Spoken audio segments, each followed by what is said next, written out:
We're weeks away from the WNBA regular season and less than a week from preseason games to tip off. Today I'll be diving into my WNBA award predictions for the 2024 season. These predictions are a mix between my own gut expectations and also using historical data and precedent to make these picks.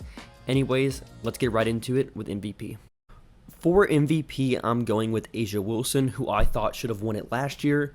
But with A'ja, she averaged 22.8 points, 9.5 rebounds on 58% shooting last year. And the thing is, no player has won back-to-back MVPs in league history. So for Stewart to win it, it would be pretty historic for that to happen. Another candidate I like is Jewell Loyd. She led the league in scoring last year. She can really score the ball. And with Seattle's improvements this offseason, she could also be in the mix. But I think A'ja is the best player in the world, so I'm going with her for MVP. Unless you're a Sky fan wanting to make a case for Kamilla Cardoso, given her usage she's going to have as a rookie, same with Cameron Brink on the Sparks, there's nobody else you can pick for Rookie of the Year besides Caitlin Clark. I think she's going to average at least 18 points, probably 7 assists, close to 5 rebounds. She could have an outside shot for MVP. If you see the betting odds, she's like 4, sometimes 3 on these betting odds. I don't think she's going to be a quite MVP immediately, unless she really takes Indiana to title contention as a rookie. I just don't see that happening, given their defensive struggles I think they're going to have. But, yeah, she's going to be a top 10 to 15 player almost immediately. So, it's a pretty easy choice for Caitlin Clark as Rookie of the Year. A'ja Wilson has won Defensive Player of the Year in back-to-back seasons, but nobody has ever won it 3 times in a row. So, for me, I'm going with last year's runner-up, Alyssa Thomas.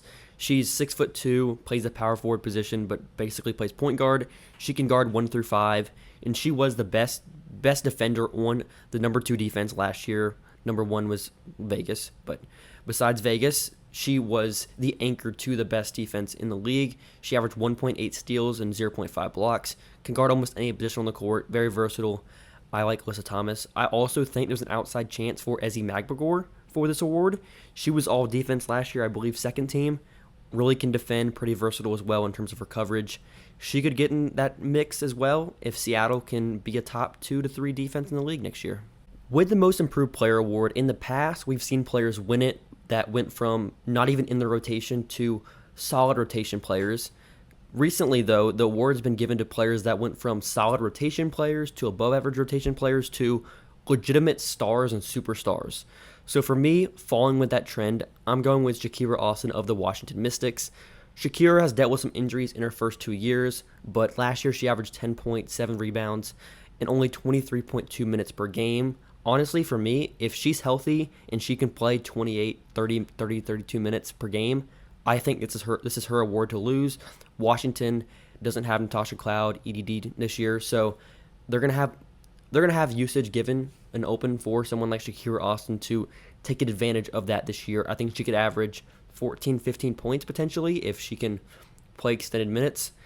Other candidates, though, I think Dana Evans will step into that starting point guard spot this year. I also like Ari McDonald as an outside shot as well. I think she's going to start for LA. With their young culture and everything, I think she also has a chance of winning this award. The 6th Woman of the Year award's tricky because it's basically dependent on who comes off the bench. So for me, if DIJonai Carrington is not starting for Connecticut this year, I think she's my number 1 pick for this award.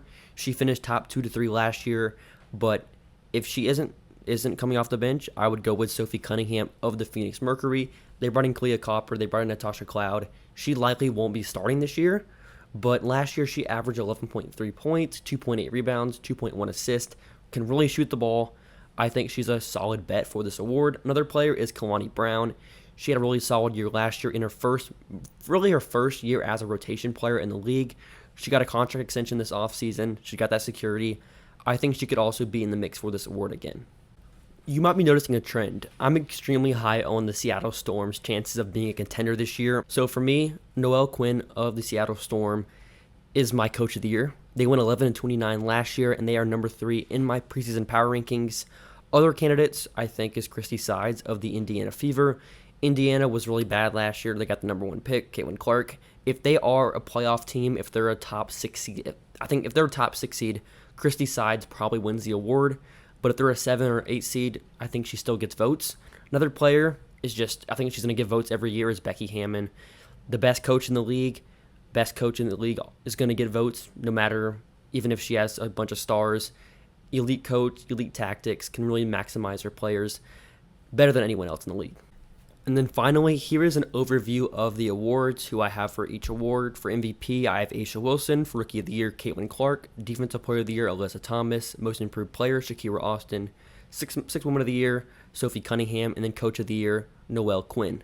So if you enjoyed this video, feel free to hit the subscribe button as I'm on the road to 1,000 subscribers. I'm hoping to make more WNBA content, more WNBA draft content coming soon, and all of this stuff. So hope you guys enjoy, and hope you guys have a great rest of your day.